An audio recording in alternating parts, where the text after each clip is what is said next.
우리 지휘자님이 심근경색 수술을 하시고 아직 완전히 회복이 되지 않았는데 또 이렇게 오셨습니다. 완전히 회복이 되어서 더 힘있게 잘 지휘할 수 있도록 많이 기도해 주시기를 부탁드립니다. 이제 하나님의 말씀을 받을 텐데 우리에게 주시는 말씀으로 큰 은혜로 받으시는 여러분 되시기 바랍니다. 인기 있는 TV 예능 프로 중에 이런 게 있어요. 나 혼자 산다. 많이들 보시죠? 어떤 프로인지 아시죠? 혼자 사는 연예인들, 유명한 사람들, 그들의 일상생활을 낱낱이 보여주는 그런 프로인데, 그런데 나 혼자 산다라는 프로인데 정확하게 말하면 그들이 혼자 사는 게 아닌 겁니다, 사실은. 진짜로 혼자 사는 게 아니잖아요. 수많은 사람들, 좋은 친구들, 동료들과 어울려서 일하고 먹고 재미있게 놀고 잘 놀고는 잘 때만 혼자 사는, 집에 가서 딱 자는 거예요. 그런 거예요. 혼자 산다는 친구들의 일상을 다 같이 공유하면서 모니터를 통해서 보면서 재미있어 하면서 함께 즐겁게 살고 있는 것입니다. 그렇지 않습니까? 사람은 사회적 동물이라 절대 혼자 살 수가 없어요. 함께할 좋은 사람들이 꼭 필요합니다. 좋은 사람들이 곁에 있어서 서로의 필요를 채워주고 정서적으로도 안정감을 줄 때에 외롭지도 않고 두렵지도 않고 당당하게 이 험난한 세상을 살아가게 되는 것입니다. 물론 함께 살아가다 보니 더불어 살아가다 보니 마냥 좋지만은 않습니다. 티격태격할 때도 있어요. 의견 논쟁이 벌어질 때도 있습니다. 제2차 선교 여행을 출발할 때 바울과 바나바도 대판 싸웠습니다. 지난주일 오후 설교에서 제가 말씀드렸죠. 전혀 안 싸울 것 같은 그 좋은 동역자들, 믿음의 친구들 바울과 바나바가 대판 싸웠습니다. 왜 싸웠죠? 마가 요한 때문인 거예요.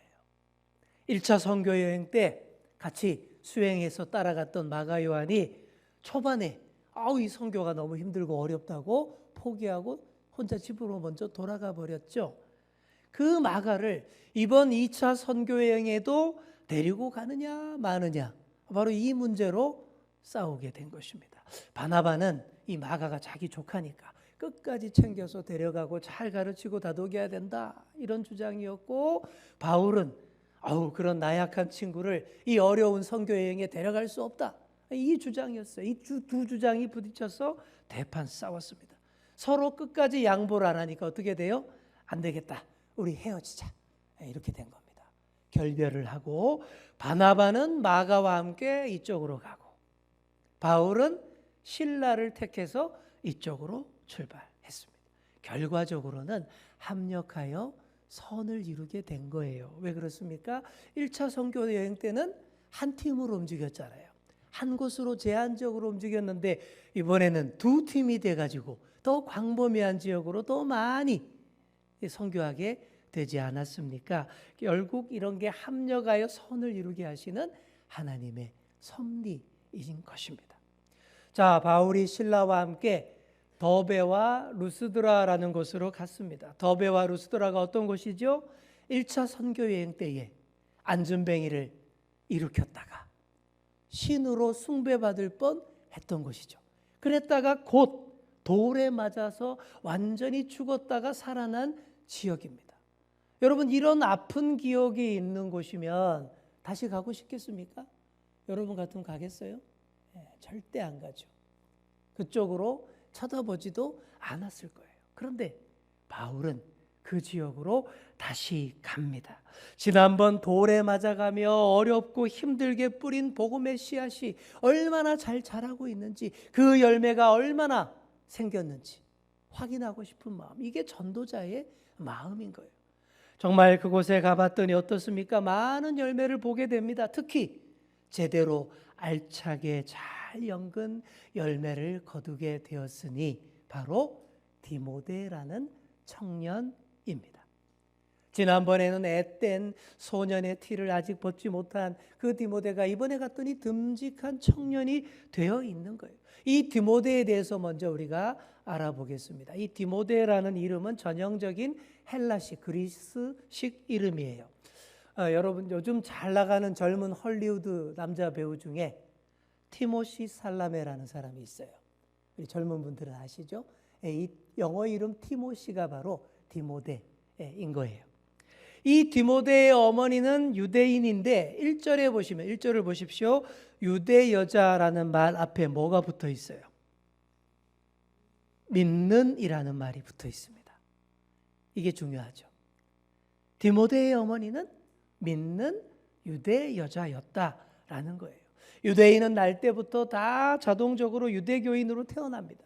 그래서 앞에 이렇게 믿는 이라는 수식어를 붙인 것은 이 여인이 다른 유대 여자와 달리 예수님을 믿는 그리스도인이다 라는 것을 확실하게 보여주는 표현인 것입니다.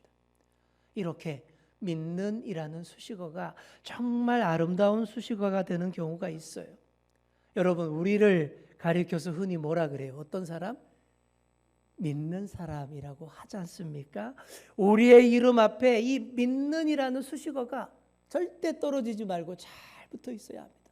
그리고 믿는 사람이라는 말이 절대 무색하지 않도록 잘 살아야 됩니다.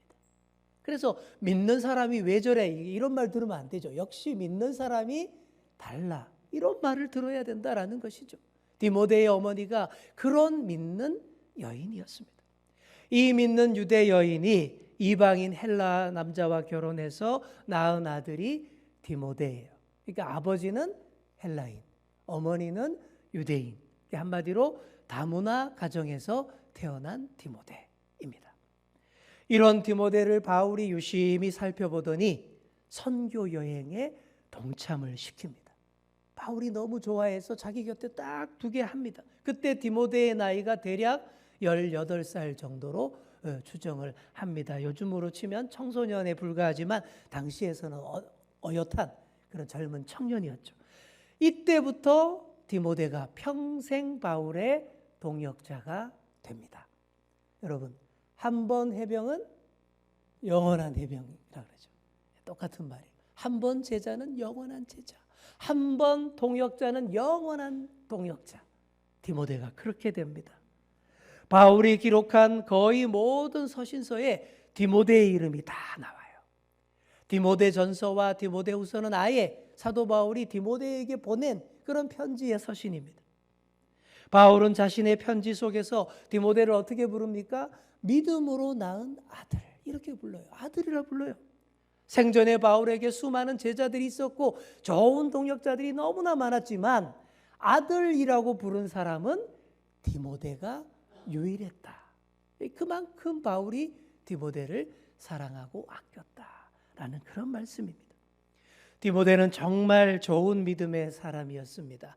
불과 10대에 불과한 디모데를 1절에서 뭐라고 얘기합니까? 예수 그리스도의 제자라고 분명히 인정해주고 있지 않습니까?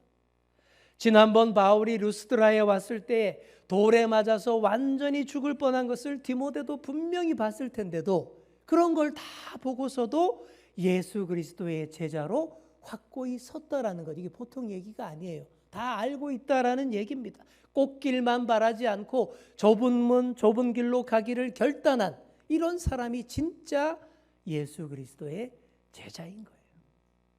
그리고 디모데는 어디를 가나 칭찬받는 청년이었습니다. 우리 2절에 보시면 디모데는 루스드라와 이고니온에 있는 형제들에게 뭐라고요? 칭찬받는 자니. 어디에서든 칭찬받는 우리가 다 됐으면 좋겠어요. 자, 여기 보시면 루스드라에서 칭찬받는다. 루스드라는 자기 고향이니까 당연히 그럴 수 있죠. 그런데 여기 이고니온이라는 곳은 루스드라에서 45km나 떨어진 지역입니다. 당시에 45km 거리는 꽤 먼 거리잖아요. 그런데 거기까지 소문이 좋게 났고 칭찬이 자자하다라는 것은 진짜 예수님의 제자로 사는 신실한 청년이고 잘 믿는 그런 청년이더라라는 그런 얘기가 되는 것입니다. 저와 여러분도 다 믿는 사람인데요. 이 믿는 앞에다가 수식어 한 글자를 더 붙였으면 좋겠습니다. 잘자를 붙여서 잘 믿는 그런 우리가 되기를 바랍니다. 자, 우리 옆에 계신 분께 한번 이렇게 말해 주겠습니다. 잘 믿는 사람이 됩시다. 아멘. 디모데 후서에 보시면요, 바울이 디모데의 믿음을 이렇게 평가합니다. 거짓이 없는 믿음, 이렇게 평가해요. 이게 무슨 말이에요? 형식적이지도 않고 이중적이지도 않고 말과 행동이 다르지도 않는 진실된 믿음이다 라는 그런 얘기입니다. 이 진실된 믿음이 어디에서 유래했을까요? 이 믿음은 외할머니 로이스와 어머니 유니게로부터 이어받은 것이라고 바울이 잘 알고 있었습니다. 디모데후서에 나와요. 디모데의 외할머니 이름이 로이스이고 어머니 이름이 유니게. 근데 보시면 여성들 이름만 쭉 나와요. 사정이 있겠죠? 그 집안에 어떤 사정이 있는지 정확히는 알 수 없어요. 대략 신학자들이 추측하기를 헬라인이었던 디모데의 아버지가 일찍 돌아가셨고 그래서 어릴 때부터 유대계인 외할머니와 어머니의 손에서 아주 어렵게 자라난 청소년이 바로 디모데이다라고 그렇게 봅니다. 그 어려운 집안에 믿는 여성들이 디모데를 더 잘 믿는 사람으로 잘 키워냈다라는 것이죠. 지금도 어려운 환경에서 자녀를 양육하고 손자를 돌보는 그런 분들이 많이 계십니다. 우리 주위에서 많이 볼 수 있죠. 불우하게 된 딸과 외손자를 위해 눈물을 흘리며 기도하는 할머니, 그런 믿는 할머니의 기도를 우리 하나님이 더 귀 기울여 들으시는 줄 믿습니다. 어려움 가운데서도 내 아들 내 딸만큼은 나보다 더 잘 믿는 자녀가 되기를 바라는 그 믿는 어머니의 눈물을 우리 하나님이 반드시 받아주시는 줄 믿습니다. 반드시 디모데와 같은 그 자녀를 우리 하나님이 친히 키우셔서 귀하게 들어서 사용하실 것입니다. 그러니 어떤 어려운 환경과 형편 가운데에서도 우리가 소홀히 하지 말아야 할 것이 뭡니까? 사람을 잘 키우는 거예요. 사람을 잘 길러내는 거예요. 아무리 물질사회, 물질만능주의, 자본주의 사회가 되었다 하더라도 우리가 중점적으로 해야 할 일은 사람에게 투자하는 것이고 사람을 길러내는 일입니다. 우리의 교회도 우선적으로 해야 할 일이 바로 사람을 잘 키워내는 그런 일입니다. 옛날 영국의 어느 작은 벽촌 마을에 작은 교회가 서 있었습니다. 그 교회를 담임하는 목사님이 3년간 열심히 전도하고 그 지역 사회에서 목회를 열심히 했는데 유감스럽게도 딱 한 사람만이 세례를 받았습니다. 그것도 10대 소년이었어요. 목사님이 실망하며 탄식합니다. 아휴, 내가 이렇게 무능력하게 목회를 해서 주님 앞에서 고개나 들 수 있을까? 3년 동안 겨우 아이 하나 전도했네? 그랬어요. 그런데 겨우 그 아이 하나가 로버트 마펫이라는 사람이었습니다. 자, 여러분 잘 모르시죠? 몰라도 됩니다. 아프리카 선교의 기초를 닦은 분이 로버트 마펫이라는 분이에요. 인종차별이 심한 남아프리카 공화국에 처음으로 들어가서 최초로 아프리카 선교사로 활동했던 사람이 로버트 마펫, 이 사람입니다. 그리고 이 마펫의 사위가 여러분도 많이 들어본 인물, 데이빗 리빙스턴이에요. 리빙스턴은 들어보셨죠? 이 리빙스턴, 아프리카를 탐험하고 길도 없는 그 오지에 들어가며 아프리카 선교에 목숨을 바쳤던 그 리빙스턴입니다. 이 리빙스턴을 키운 사람이 바로 로버트 마펫. 아유, 겨우 아이 하나 전도했네 탄식하며 세례 주었던 그 작은 소년이에요. 작은 소년 하나가 주님께로 돌아온 일은 별로 대단하게 보이지 않을지도 몰라요. 그러나 그 작은 아이가 언제까지나 작게만 있겠습니까? 자랍니다. 자라서 하나님 나라를 위해 많은 일을 하는 위대한 인물이 되는 거예요. 복음의 불모지였던 아프리카 땅에 복음이 들어갈 길을 만들어내고 이들이 그렇게 길을 내고 밭을 갈고 뿌린 씨앗 때문에 아프리카 곳곳에 복음이 들어갈 수 있었고 지금 지금 세계에서 제일 믿는 사람의 숫자가 많이 늘어나는 데가 아프리카가 된 거예요. 지금은 아프리카가 대세입니다. 폭발적으로 전도가 되고 있다라는 거예요. 그래서 우리가 평소에 아이들을 눈여겨보셔야 돼요. 우리 주일학교 아이들 이렇게 눈여겨보시면 저나 여러분이나 별반 다르지 않아요. 보시면 또 보입니다. 정말 귀함이 보입니다. 잘 될 그런 가능성이 보여요. 젊은이들, 청년들 눈여겨보시면서 여러분 귀하게 보시기 바랍니다. 하나님께서 저 아이에게, 저 청년에게 어떤 계획 품고 계시는지 우리는 제대로 모르지만 분명히 교회를 위한, 하나님 나라를 위한 인재로 우리 하나님께서 친히 키워내고 계시는 중이다라는 것을 믿으시기 바랍니다. 디모데가 그랬어요.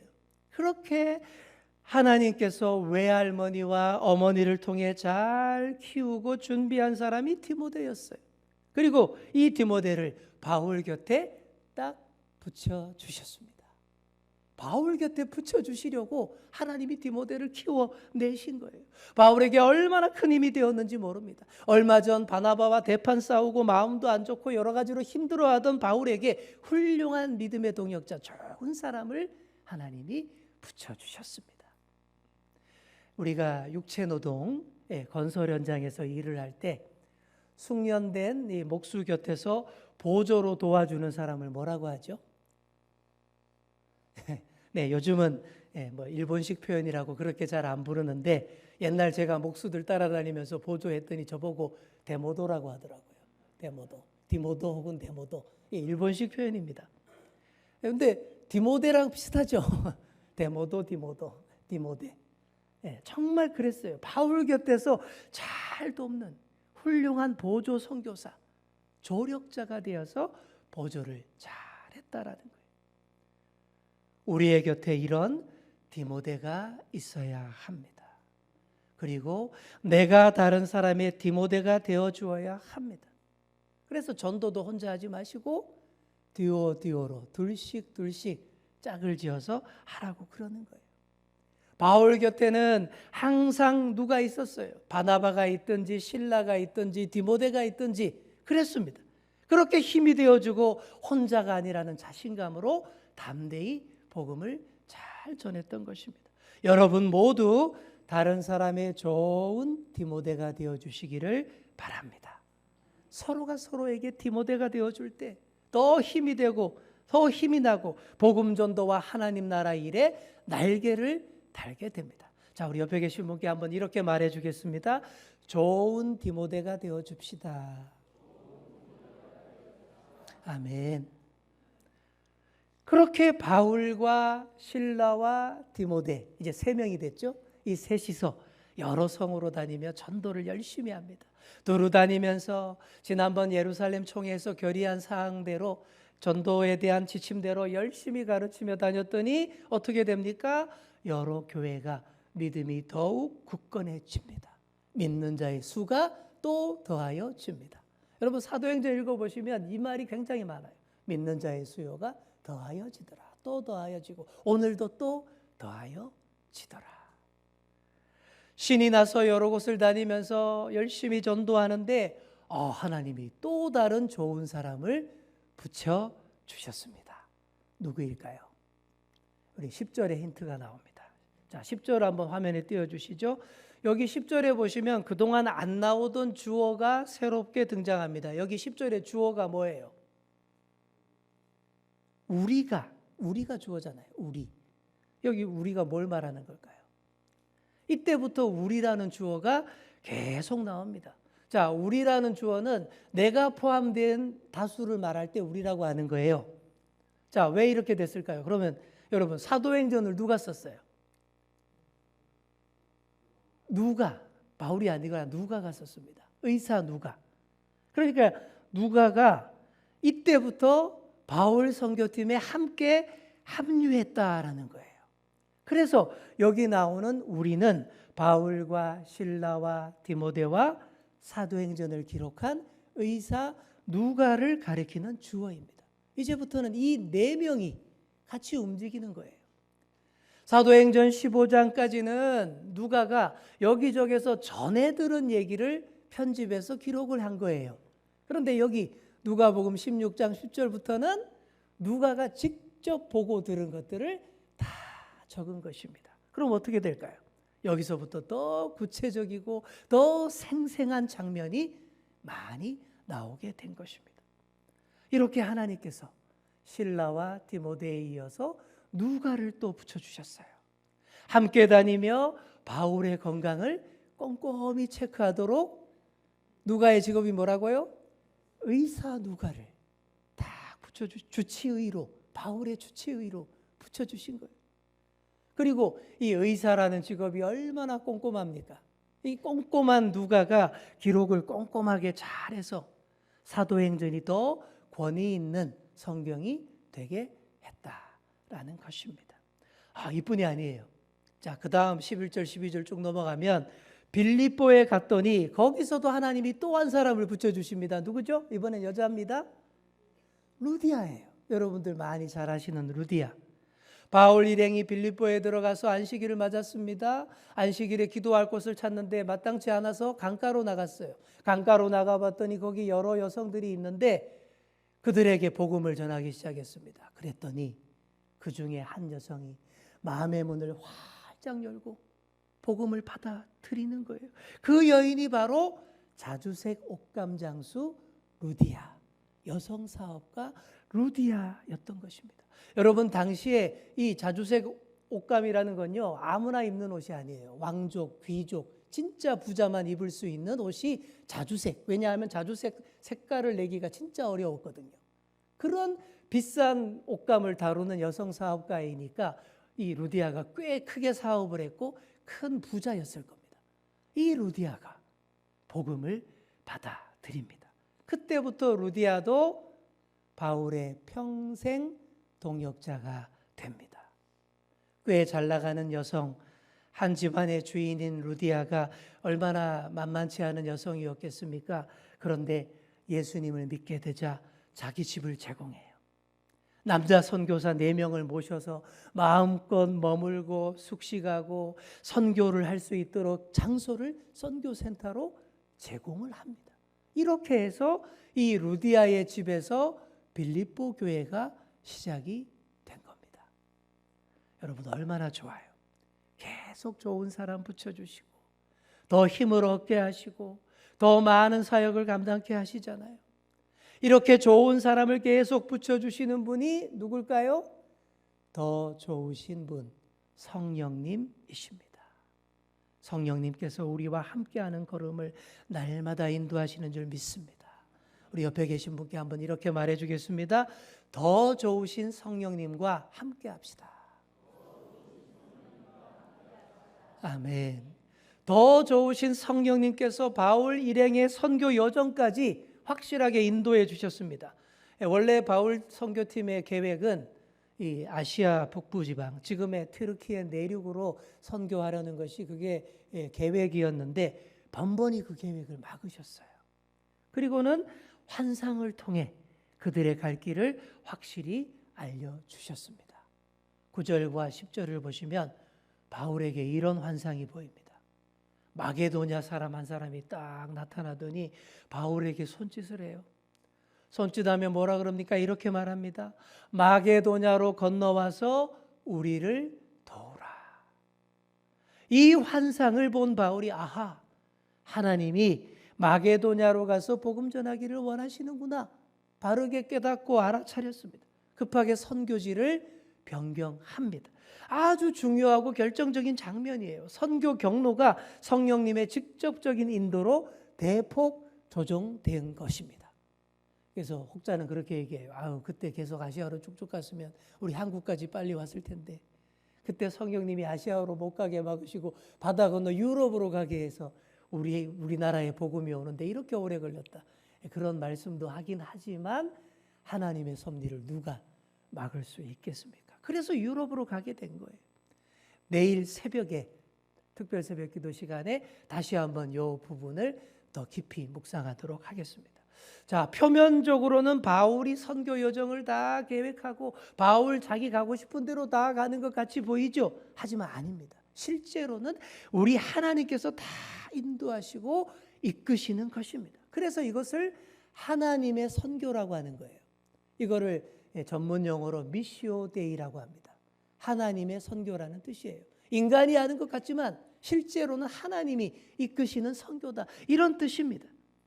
이번 153 새생명 초청잔치에 초청할 사람도 성령님의 인도하심을 따라서 잘 만나시고 잘 초청해 보시기 바랍니다. 그러면 그게 하나님의 선교가 이루어지는 것입니다. 이제 말씀을 맺습니다. 혼자 설 수 없고 혼자 살 수 없는 우리의 삶은 수많은 만남의 연속으로 이루어집니다. 내가 언제 어디서 누구를 만나느냐에 따라 우리 인생이 정말 달라집니다. 정말 그렇습니다. 예수 그리스도를 가장 먼저 만나야 하겠고 다음으로 주님이 예비하신 좋은 사람들 차례차례 만나셔야 합니다. 성령님께서 바울에게 신라를 붙여주셨고 디모데를 만나 더 큰 힘을 얻게 하셨습니다. 또 의사 누가와 함께 사도행전을 쓰게 하셨고 건강까지 돌봄받게 하셨습니다. 그리고 선교지를 유럽으로 변경시켜 루디아를 만나 빌립보 교회를 세우게 하셨습니다. 이 모든 과정에 성령님의 세밀한 인도하심과 손길이 있었습니다. 사랑하는 성도 여러분, 이 인도하심을 잘 따르시는 여러분 되시기 바랍니다. 이 인도하심을 잘 따를 때에 가는 곳마다 예비하신 좋은 사람 만나게 됩니다. 낯선 곳에서도 좋은 만남을 통해 복음의 열매 맺게 됩니다. 이 한 주간 여러분 성령님과 동행하시고 디모데, 누가, 루디아 이런 좋은 사람들과 함께 열심히 전도하셔서 다음 주에 많은 열매를 맺으시는 모두가 되시기를 간절히 축원합니다. 기도하겠습니다. 주님 감사합니다. 주님을 잘 믿는 우리에게 하나님께서 좋은 사람들을 붙여주시고 더 좋으신 성령님으로 우리의 걸음을 인도하시는 줄 믿습니다. 이 사실을 믿으며 더욱더 담대하게 혼자가 아니라는 자신감으로 둘씩 복음을 전하여 잃은 영혼들을 다 찾게 하여 주옵소서. 예수님의 이름으로 기도드립니다. 아멘.